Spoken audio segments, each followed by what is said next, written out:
시작하겠습니다. 어제 부가가치세 특징 보고 있었는데요. 이 그림을 그려드렸는데 여기서 세 가지 특징이 있었어요. 일단 최종 소비자 같은 경우는 사업자가 아니죠. 부가가치세에서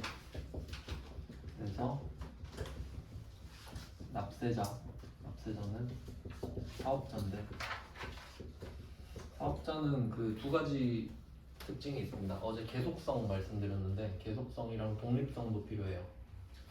어제 저로 예를 들었는데 정확히 말하면은 저는 계속성은 있거든요. 근데 독립성이 없어요.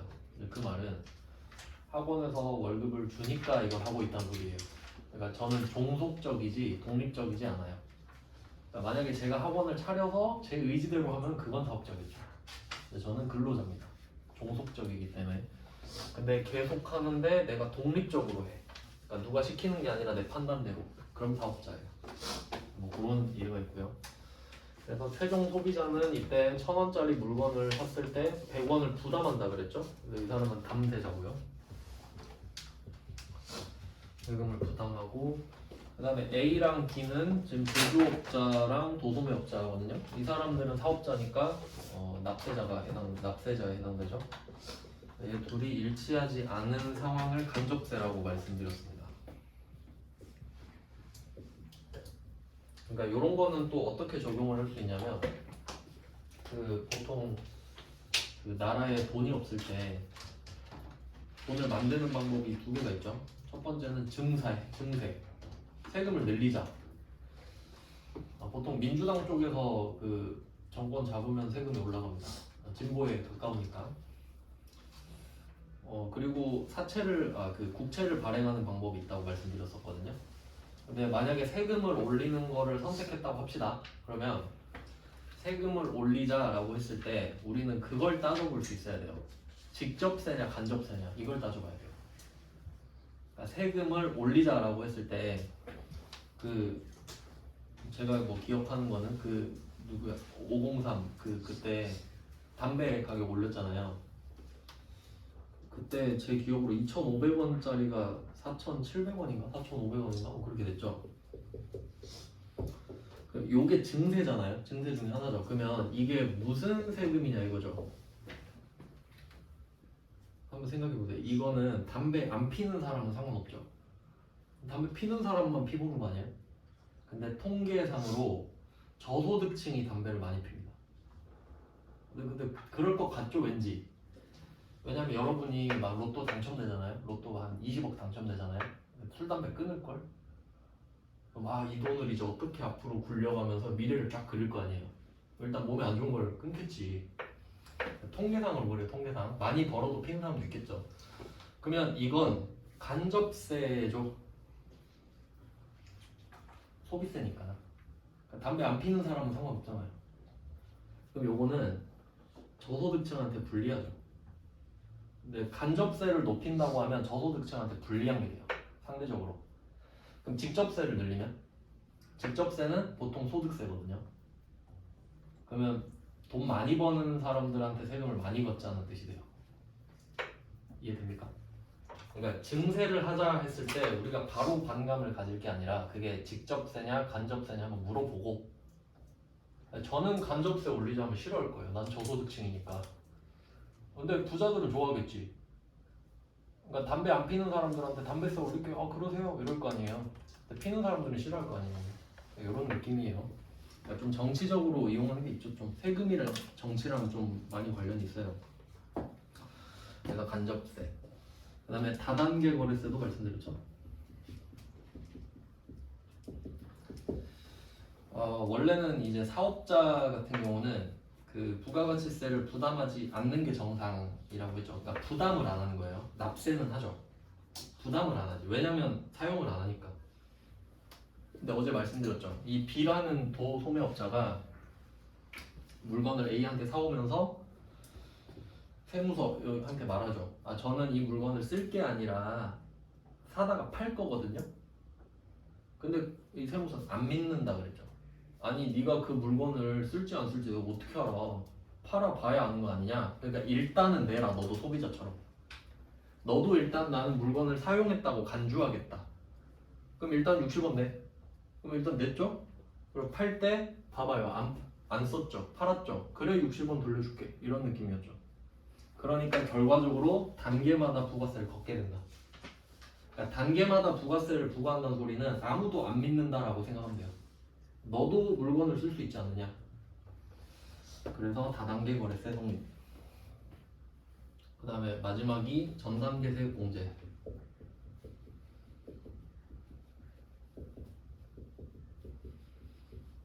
인데 이렇게 되는데, 그럼 부가가치세를 언제 내는지를 알아야겠죠. 언제 부가가치세를 낼 의무가 생기냐면 물건을 팔 때예요. 그럼 이때 A가 B한테 물건을 600원짜리를 팔잖아요. 그럼 이 600원짜리를 건네주는 순간에 의무가 생겨요. 60원을 낼 의무가. 그러니까 바로 내진 않고 3달마다 내는데, 그러면 이때 A는 이 물건을 팔면서 60원을 낼 의무가 생기니까 내는 거고요. 그럼 B는 1000원짜리 물건을 파는 순간 100원을 낼 의무가 생기죠. 그럼 이게 과세 대상이란 말이에요. 그러니까 1000원의 과세를 해서 100원이 되는 겁니다. 그럼 이 100원을 내라고 할 건데 전 단계란 말이죠. 그러니까 B로 생각하면 돼요. B. 그럼 B 입장에서는 C한테 물건을 팔 때 부가가치세를 낼 의무가 생기죠. 100원. 100원을 낼 의무가 생겼어요. 근데 생각해보니까 물건을 사왔으니까 팔 수 있는 거죠. 그러면 이때 부가가치세가 생기니까 그 전 단계는 반드시 매입이죠. 사와야 파니까. 그러니까 여기서 말하는 전 단계는 세금이 만들어지는 그 전 단계를 말해요. 그러니까 얘는 의미상 매입이 되죠. 전 단계는 반드시 매입일 겁니다. 매출을 할 때 부가세가 생기니까. 그 다음에 용어를 한번 볼게요. 이때 600원, 그러니까 B 입장으로 볼게요. B가 주인공이에요. 지금 600원은 매입액이에요. 산 물건 가격, 매입액. 60원은 매입세액입니다. 매입액에 붙은 부가가치세, 매입세액. 그럼 1000원은 매출액, 100원은 매출세액. 됐죠? 그러면 B는 100원을 내야 되죠. 매출세액을 내야 되죠. 그러면 이 매출세액 100원을 내기 전 단계가 매입이라고 그랬죠. 그러면 전 단계 세액은 매입세액이죠. 그럼 이론상으로는 B가 100원을 걷었으니까 100원을 내고 저 60원 냈던 거 돌려주세요 이런 됐죠? 근데 이거 하다 보니까 우리가 왜 이러고 있지? 그냥 너가 40원만 내면 되잖아? 이렇게 되죠? 60원을 퉁치자 그랬죠. 그러니까 그냥 빼면 되잖아요. 공제 빼다. 공제는 그냥 마이너스란 뜻이에요. 즉 매입세액 공제. 그러니까 네가 지금 팔았기 때문에 100원을 내야 되는데 살 때 낸 매입세액을 빼주겠다. 그러니까 40원만 내라. 는 말이 되죠. 전 단계 세액 공제다. 이해되시죠? 그러니까 다단계 거래세를 걷었기 때문에 전 단계 세액을 해줘야 되죠. B를 안 믿었잖아요. 일단 야 너도 내. 다 단계야. 대신에 전 단계 세금 빼줄게. 팔았으니까. 이렇게 간다고요.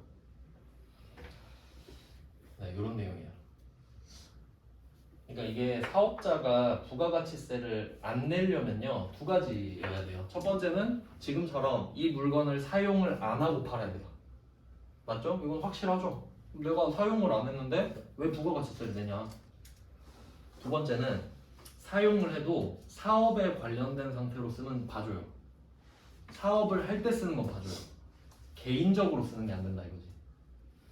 그러면 소비자인데 부가세를 안 낸 꼴이 되니까. 이해되시죠? 그러니까 이걸 생각하면 돼요. 어제 말씀드렸는데 내가 편의점 점주예요. 일단 사업자죠. 물건 팔아서 돈 벌어야 되니까. 근데 내가 뭐 신라면을 좋아해. 그래서 신라면 발주를 엄청 넣은 거예요. 그러면 부가세를 일단 냈는데 이때는 그럼 이때 이 신라면을 내가 발주를 했는데 사업자의 지위로서 세액공제를 다 받아놓고 집에 갖고 가서 라면을 끓여 먹어버리면 이 신라면을 사는 소비자들은 부가세를 내고 사 먹죠. 근데 나는 부가세 안 내고 먹는 꼴이 되잖아요. 이해되죠? 그러니까 개인적으로 쓰는 건 안 되지. 하지만 이걸 뭐 사업적으로 썼다고 하면 봐주겠다는 거예요. 그래야 부가세를 더 많이 걷어서 낼 수 있으니까 뭐 그런 내용이에요. 이해되시죠? 그러니까 사업자는 이 물건을 사용하지 않고 팔았거나 아니면 사업에 사용해야 돼요. 집에 갖고 가서 개인적으로 하면 탈세예요. 근데 그런 탈세 많이 할 것 같지 않아요? 내가 개인 사업자야. 그럼 TV를 하나 사야 돼요. 100만 원짜리. 그냥 우리 집에 쓸 TV는 110만 원을 내고 사야 되잖아요. 나도 소비자니까 나도. 근데 이거를 그 사무실에서 쓰는 것처럼 해서 10만 원을 공제받고 집에 갖고 와서 써버리는 경우도 있겠지. 그런 게 탈세예요. 이해되셨죠? 사실 경계가 애매하잖아요. 네, 뭐 그런 내용이 있습니다. 이 그림이 좀 중요해요. 세 가지 특징 나왔죠? 간접세다, 다단계 거래세다, 전단계 세액공제법이다. 이렇게 했고, 네, 뭐 이 정도 하면 되네요. 그다음 이거는 그 국내 버전입니다. 요거는 내수 버전이에요. 내수. 국내에서 이루어지는 겁니다. 그러니까 지금 A, B, C가 전부 다 한국 사람이에요. 그럼 한국 사람이니까 한국이 통제할 수 있죠.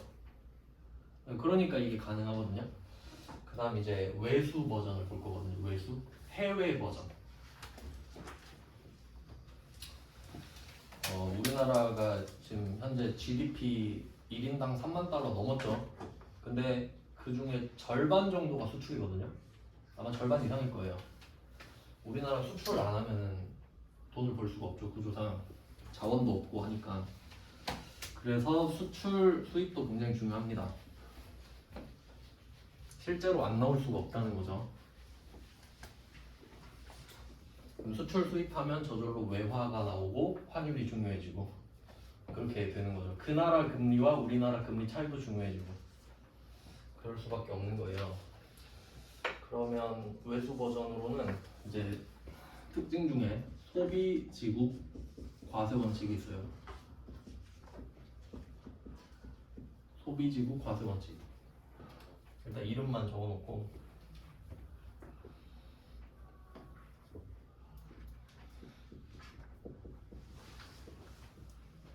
자, 왼쪽을 수출국, 오른쪽을 수입국이라고 할게요. 수출국과 수입국. 물건이 왼쪽에서 오른쪽으로 가거든요. 그럼 이때 1,000원짜리 물건을 보낸다고 할게요. 1,000원짜리. 그럼 이번에는 나라가 두 개니까 둘 다 세금을 걷고 싶겠죠. 수출국도 걷고 싶고 수입국도 걷고 싶을 거예요. A랑 B라고 해볼게요. A와 B. 그러니까 수출국에 있는 A 회사, 수입국에 있는 B 회사 이렇게 됩니다. 정확히 말하면 원래 여기는 그 세관이 있어야 돼. 세관 거쳐서 가는데 그거는 그 나중에 자세히 하고 지금은 그냥 흐름만 봐요. 그러면 이때 A도 부가가치세를 걷고 싶고 수입국도 부가가치세를 걷고 싶을 거 아니에요. 당연히 세금 내가 걷고 싶지. 그리고 또 예를 들었을 때 이 수출국을 우리나라라고 할게요. 그러면 이 나라는 부가가치세율이 10%고요. 그 다음 이쪽은 덴마크라고 할게요. 25%예요. 이렇게 봅시다. 그럼 이때 그 두 나라가 꼈는데 기본적으로 여러분이 상식적으로 아셔야 되는 거는 물건이 지금 하나잖아요. 1,000원짜리 물건 하나. 근데 둘 다 세금을 거두면 안 됩니다. 맞나요? 여러분이 월급을 한 번 받는데 세금 2번 떼면 좋아요? 안 되죠? 그러니까 물건이 하나 있으면 세금은 한 번만 떼야 돼요. 맞죠? 그러니까 이중과세는 안 된다는 소리예요. 이중과세는 말이 안 되지. 그래서 이 소비지구 과세 원칙이 왜 생겼냐면 이중과세를 하면 안 되기 때문이에요. 그러니까 둘 다 거두면 안 되냐? 아, 그건 좀 에바 아니냐? 그럼 소비자를 기만하는 거 아니냐? 이렇게 되니까 이중과세가 안 돼요. 이중과세가 안 되니까 그러면 둘이 뭐 가위바위보를 할까 그러면? 그럼 한 명씩 과세를 해볼게요. A부터 해보겠습니다. 그럼 A가 과세를 한다고 하면은 수출국이. 그럼 수출국이 과세를 하면 A가 지금 수출국 소속이잖아요. 그럼 얘가 1,000원짜리 물건을 판다고 신고를 하잖아요. 수출 신고 필증 내고 저 수출하겠습니다 하면 국세청이 그럴 거예요.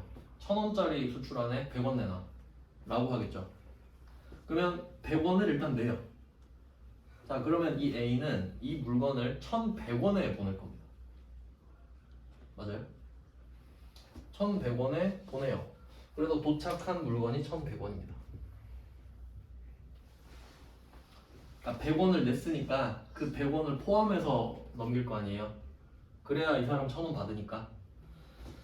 근데 이 나라에 도착을 했는데 이미 같은 물건을 수입국의 B라는 회사에서 만들고 있는 거예요. 그럼 이 물건도 1,000원짜리를 만들었거든요. 근데 이 회사는 1,250원에 팔아야 되는 거지. 맞죠?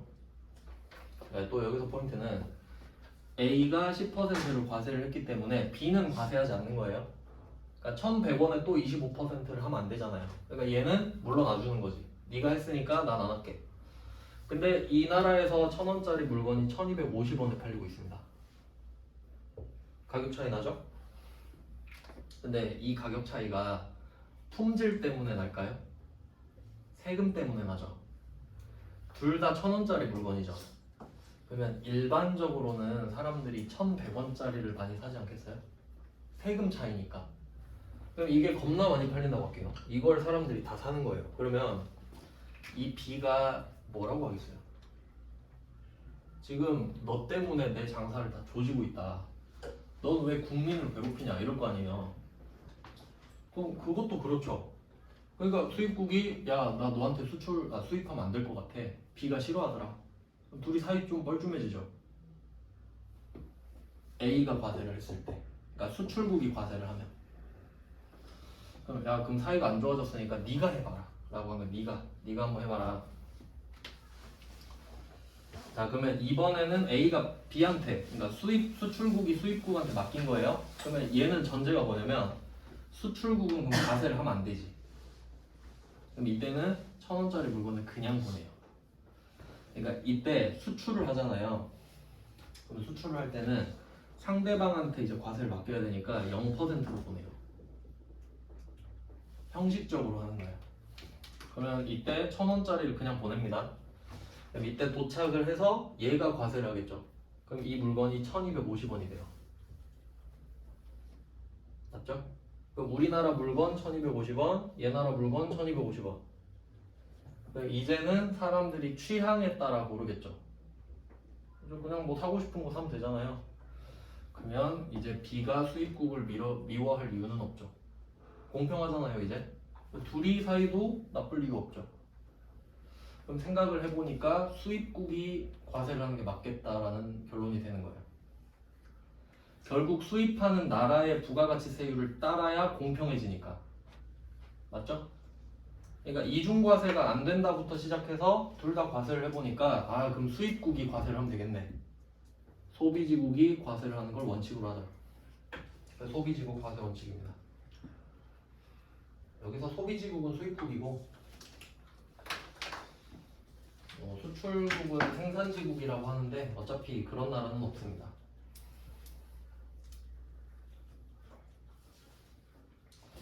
그러니까 상식적으로 나라마다 다 세율이 다르거든요. 저기 서유럽 쪽은 한 17%, 18% 정도 될 거예요. 그럼 일단 다 다르잖아요. 그럼 기본적으로 그 수입국 세율을 존중해 주는 게 맞죠. 그러니까 상식이 있는 나라는 소비지국 과세 원칙을 선택할 거예요. 그러니까 그 방법을 선택하는 나라끼리 수입 수출을 하겠지. 그럼 만약에 B가 A한테 수출을 할 수도 있잖아요. 그럼 그때는 얘가 포기를 해주는 거지. 그럼 내가 0% 할게 네가 때려 이렇게 되는 거죠. 그럼 서로 사이 좋지. 네, 뭐 이런 원리입니다. 뭐 중요한 특징들은 이 정도가 되겠습니다. 소비지국 과세 원칙. 그래서 얘는 이 앞뒤로 뭘 붙일 수 있냐면 소비지구 과세 원칙이 왜 생겼냐 하면 국가 간의 이중과세를 조정하기 위해서 정도로 말할 수 있죠.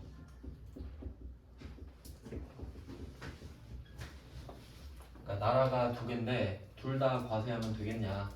이중과세 하지 말자. 그러면 한 명만 해. 한 명만 하라고 했으니까 한 명씩 해보다 보니까 수입국이 하는 게 나은 것 같죠? 그래서 소비지구 과세 원칙이 됐거든요.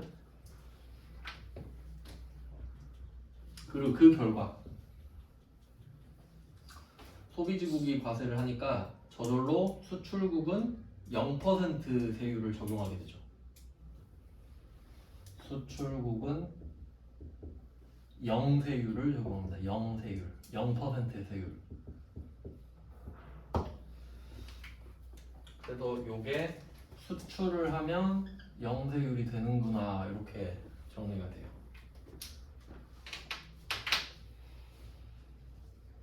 이렇게 됩니다. 그러면 이때 0% 세율은 그냥 형식적인 거죠. 면세랑 다른 겁니다. 이거는. 그래서 이 0%도 과세라고 해요. 0의 세율을 과세하는 겁니다. 형식적으로. 그러니까 면세 아니에요. 0세율은. 네, 이런 식으로 특징을 봤어요.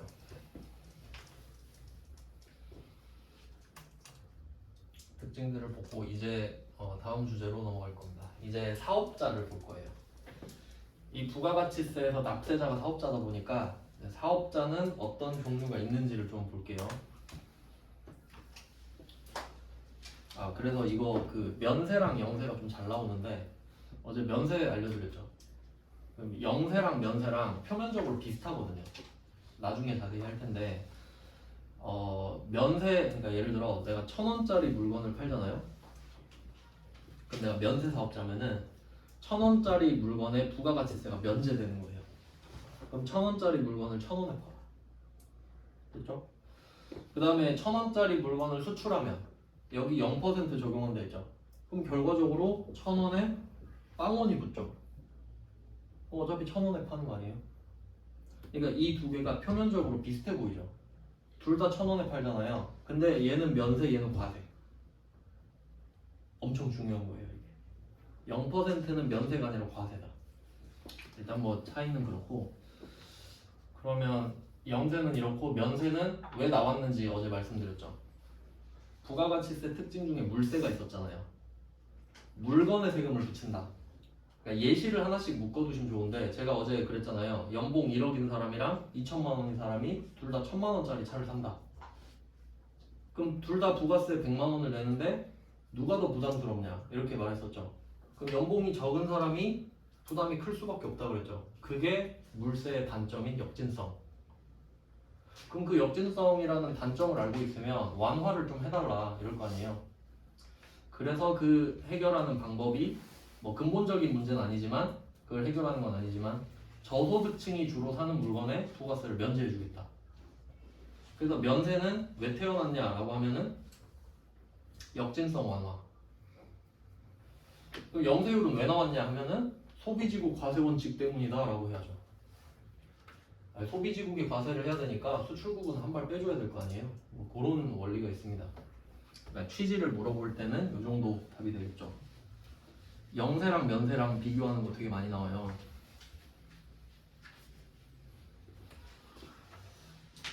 네, 이제 사업자로 갈게요.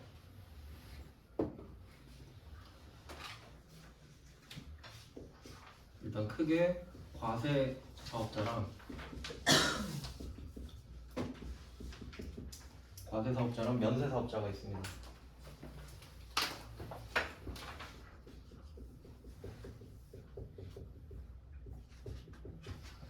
과세 사업자, 면세 사업자. 그러면 그 여러분이 국세청이 됐다고 생각을 하면 조금 더 접근하기가 편하거든요. 그럼 부가가치세법을 만들었어요. 그럼 왜 부가가치세법을 만들었냐라고 하면은 부가가치세를 걷기 위해서 만들었겠죠. 그럼 이때 과세사업자는 내가 너한테 세금을 부과하겠다. 거고, 면세사업자는 너한테는 세금을 부과하지 않겠다라는 거거든요. 그러면 누가 더 좋겠어요? 과세사업자가 더 좋겠지. 얘한테는 세금을 거둘 거니까요. 그럼 얘한테는 세금을 못 걷거든요. 면제를 줬으니까. 그러면 왜 얘는 면제를 해주냐? 제가 그 면세가 키워드가 미니멈이라고 말씀드렸죠. 그러니까 뭐 면세 물건들을 예를 보면은 그 뭐 먹을 거로 보면은 뭐 쌀, 과일, 야채, 뭐 수돗물 이런 거 있고요. 그러니까 항목을 외우라는 게 아니라 느낌을 보라는 거예요. 딱 봐도 최소한이죠, 최소한. 그러니까 이런 애들은 내가 돈 많으면 이런 애들은 안 사 먹어 이런 느낌이에요. 그 다음에 조금 더 범위를 확장해 보면 이건 먹는 거죠. 그 다음에 사실 더 중요한 게 집 아니에요, 집. 그럼 패턴을 한번 이어가 볼게요. 여러분이 나중에 이제 독립을 하면 집이 필요하잖아요. 그럼 돈 많으면 집을 사면 되죠. 근데 다 집을 살 돈이 있는 건 아니죠. 근데 집은 있어야 되잖아요. 그러면 집을 빌려서 써야 되죠. 어쩔 수 없잖아요. 그러면 집이 필요한데 돈이 없으니까 빌리죠. 그러니까 우리는 임차겠죠. 그러면 주택을 임대차 하는 건 면세가 돼요. 최소한이니까. 그러니까 돈 많으면 집을 사면 되잖아요. 그럼 그냥 돈 많으면 집 사라. 근데 전 돈이 없는데요. 저는 빌려서 쓸게요. 그러면 면세를 해주겠다 이거지. 이런 취지예요. 그리고 좀 더 이어가면 연탄, 면세고 뭐 이런 느낌. 그러니까 최소한 맞죠? 최소한으로 기억하시면 돼요. 그러면 내가 만약에 이 중에 어릴 때부터 쌀을 팔고 싶었어요. 그래서 드디어 커서 쌀 장사를 하게 된 거예요. 그럼 세무서 가서 사업자 등록을 해야 되는데 저 쌀 팔래요. 쌀이 면세거든요. 그럼 당신은 면세사업자. 이렇게 되는 거예요. 그러니까 내가 파는 물건에 따라 정해지는 거라고. 과일 장사할 건데요. 그럼 과일이 면세니까 면세사업자시네요. 이렇게 돼요. 이해되셨죠? 그러니까 아주 단순한 구조예요. 그러니까 면세 물건을 팔기로 했으니까 면세사업자. 그러니까 얘는 깍두기 같은 거예요. 그러니까 면세 물건을 골랐는데 세금을 거둘 수는 없잖아요. 근데 또 관리는 해야 되거든요. 돈을 벌긴 거니까. 뭐 그런 구조예요. 그래서 이 면세사업자는 이걸 먼저 정리할게요. 이 사람은 그 부가가치세법에서 납세 의무자거든요. 납세 의무자가 아닙니다. 부가가치세법상 납세 의무자가 아니에요. 요건 정리를 좀 잘 해놔야 되는 게 부가가치세법상 납세 의무자가 곧 사업자거든요. 맞죠? 부가가치세법상 납세 의무자가 사업자죠. 근데 그 사업자가 아니란 소리예요. 아님.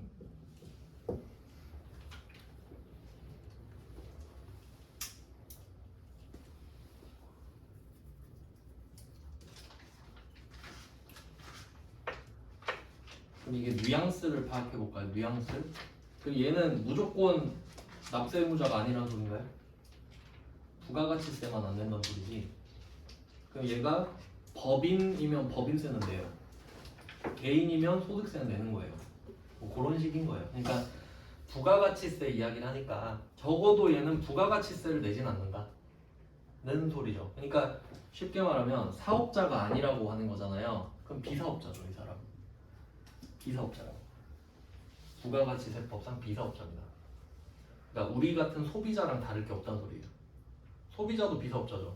근데 면세사업자도 비사업자라는 소리예요. 근데 이게 납득이 안 될 거 아니에요. 아니 이름이 면세사업자인데?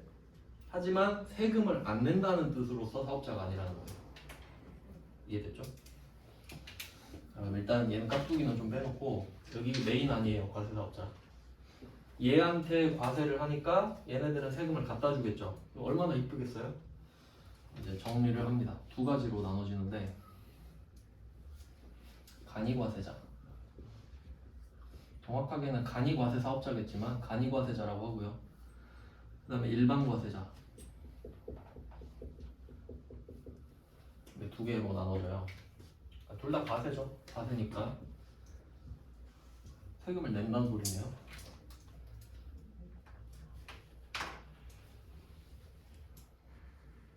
네, 둘이 이름을 보면은 밑에는 일반 과세자죠. 말 그대로 얘가 일반적인 거예요. 그러니까 얘가 정상. 그럼 반대로 말하면 간이 과세자가 비정상이 되는 거예요. 근데 이 과세 사업자가 딱 두 개밖에 없다 보니까 기준선이 딱 하나 있거든요. 그러니까 그 기준선 하나 가지고 간이냐 일반이냐 이렇게 될 거 아니에요. 그래서 기준을 한번 적어볼게요. 간이 과세자 기준을 적어볼게요. 간이 과세자 기준은 일단 직전 연도. 작년이죠. 직전 연도면.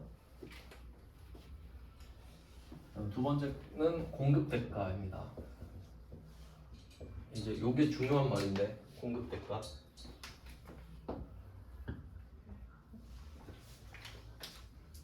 공급 대가는 제가 풀어서 밑에 또 쓸게요.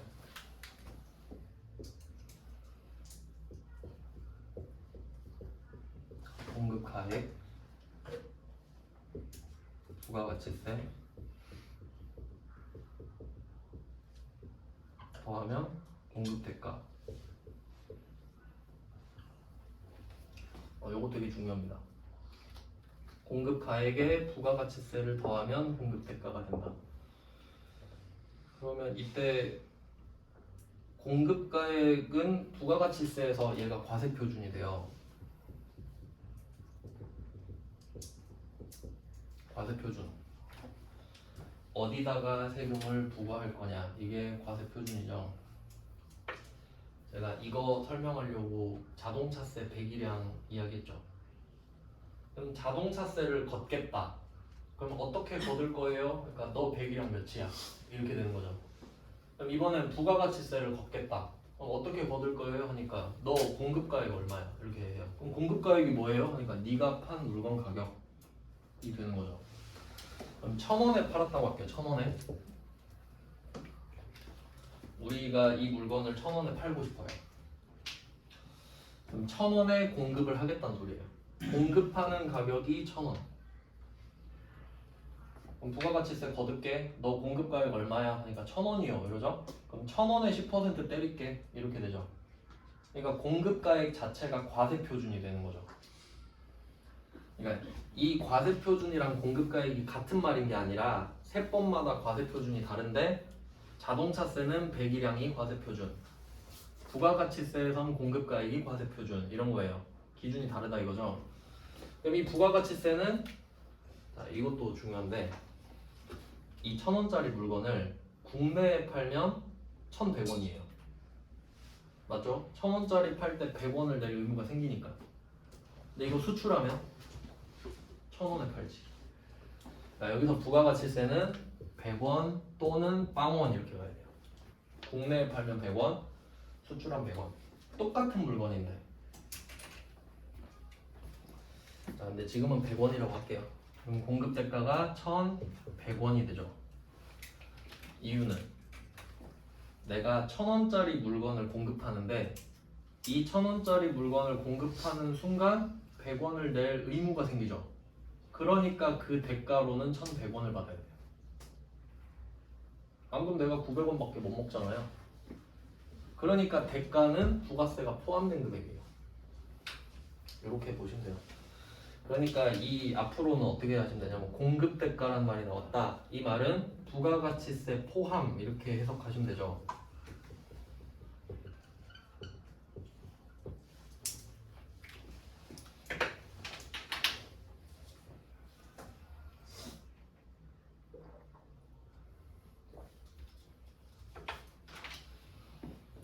부가가치세 포함. 그럼 공급가액은 부가가치세 별도.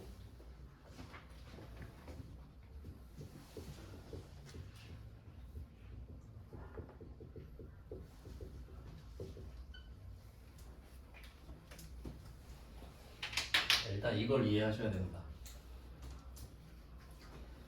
그러니까 근데 이게 일반적인가? 뭐가 일반적인지 생각해 볼게요. 공급가액이 일반적일까? 공급 대가가 일반적일까? 여러분 편의점 가면 물건 가격 써있죠? 그게 공급 가액이에요? 공급 대가예요? 공급 대가죠? 그럼 뭐가 일반적이에요? 공급 대가. 그럼 설명 없으면 공급 대가죠. 이걸 막 고민하고 있으면 안 돼요. 아니, 실제로 생각하면 되지 그냥. 근데 일본 같은 경우는 가격 써있잖아요. 그럼 요거예요 일본은. 부가세 따로 생각해야 돼요. 걔네들은. 근데 우리나라에서는 공급 대가가 정상이지. 네, 이렇게 돼요. 요거를 알고 계시면 돼요. 이거 진짜 모르면 안 돼요. 왜냐면 이름이 비슷하잖아요. 공급 가액은 내가 파는 가격, 대가는 그 대가. 그러니까 부가세까지 내놔 이렇게 말해야지. 자, 직전 연도 공급 대가 두 개 나왔죠? 그럼 왜 직전일까? 왜 올해는 아닐까요? 올해는 얼마 판지 모르잖아요. 알 수 있어요? 혹시 올해 매출액 알 수 있나요? 안 끝났잖아요. 그러니까 지금 끝난 것 중에 제일 최근이 작년이죠. 그러니까 작년 거 보자고. 직전 연도 공급 대가. 그러니까 요건 이해를 하는 거고요. 일단 외워야 되는 게 하나 나와요. 8천만 원. 8천만 원 미만. 이 8천만 원 미만은 밑도 끝도 없는 거 그냥 외우는 거예요. 뭐 원리가 있나요? 8천만 원에? 뭐 신비한 뜻이 있을까? 없죠? 그냥 국세청이 정한 거죠. 8천으로 하겠다. 요건 그냥 암기죠. 8천만 원 미만. 이건 답이 없습니다. 자, 그럼 이거를 한번 생각해 볼게요. 예시를 하나 들어보면은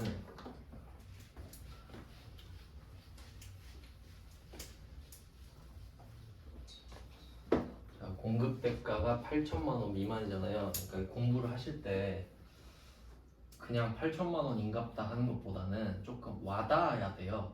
왜냐면 이건 여러분이 바로 써먹을 수 있습니다. 왜냐면 저도 친구 사업하는 거 부가세 신고를 해주고 있어요 지금.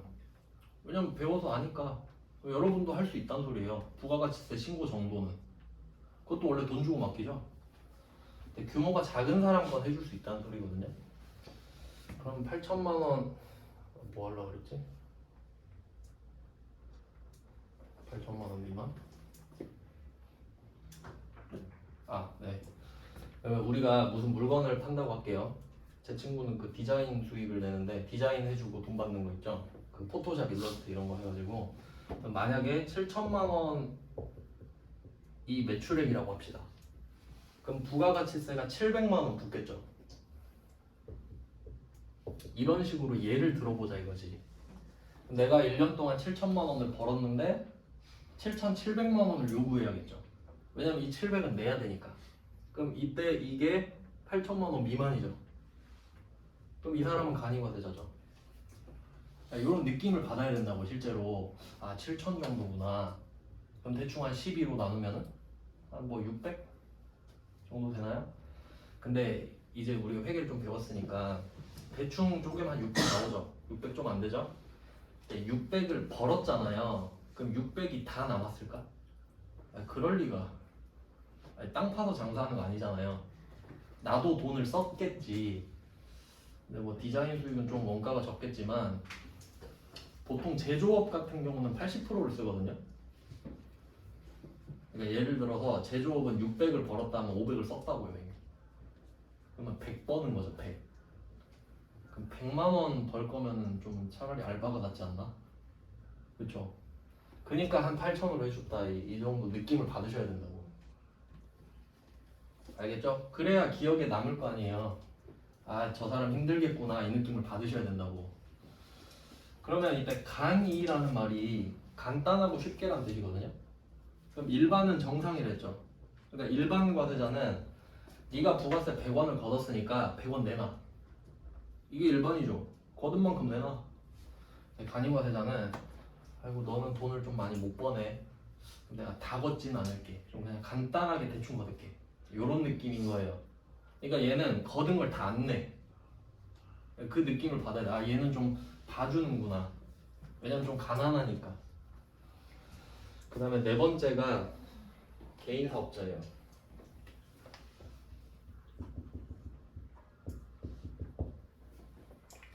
개인 사업자.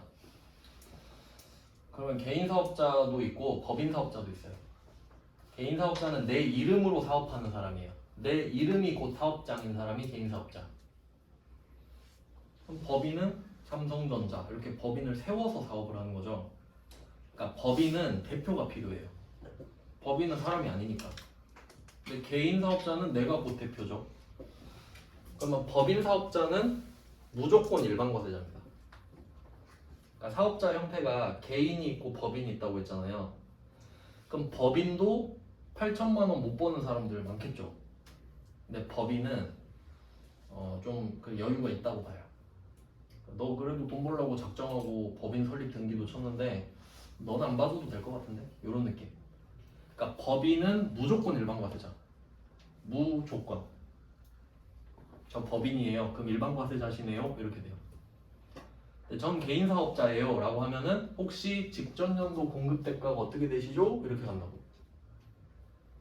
근데 어떤 사람이 저 직전 연도 공급 대가 1억이요 하면 아 당신은 일반 과세자군요 이렇게 되죠.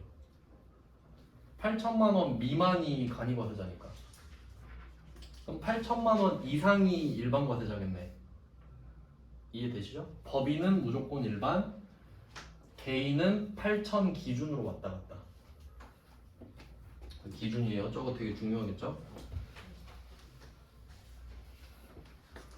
자, 그리고 한 개 더 알아야 되는 게 지금은 8천만 원인데 한 2년 반 전인가? 그때는 4,800이었거든요.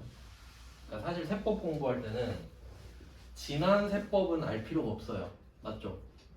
그러니까 왜냐면 3년 전에 4,800이었는데 지금 8,000이잖아요. 그럼 4,800을 알아서 뭐예요? 근데 지금은 알아야 되니까 말씀을 드리는 거예요. 옛날에는 4,800이었어요.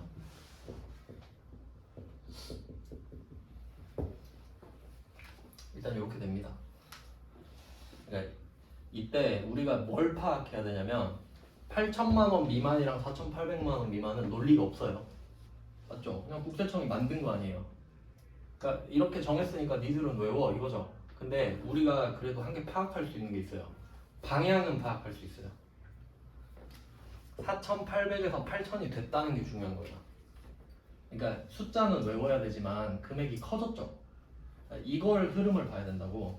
그러면 간이과세자는 세금을 좀 덜 걷게 해주겠다고 혜택을 주는 거죠.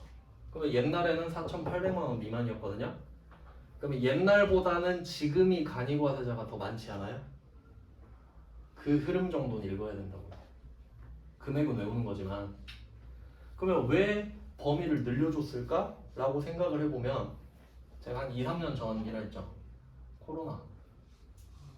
대충 딱 그렇게 좀 맞물리면서 아 코로나 때문에 조금 힘드니까 늘려줬구나 정도로 또 연결해서 생각할 수 있지. 실제로 그렇겠죠. 그래서 일단 아 좀 봐주는구나 정도. 옛날보다 나아졌다. 그리고 이 금액은 또 써요. 일단 좀 쉬다가 계속 보겠습니다.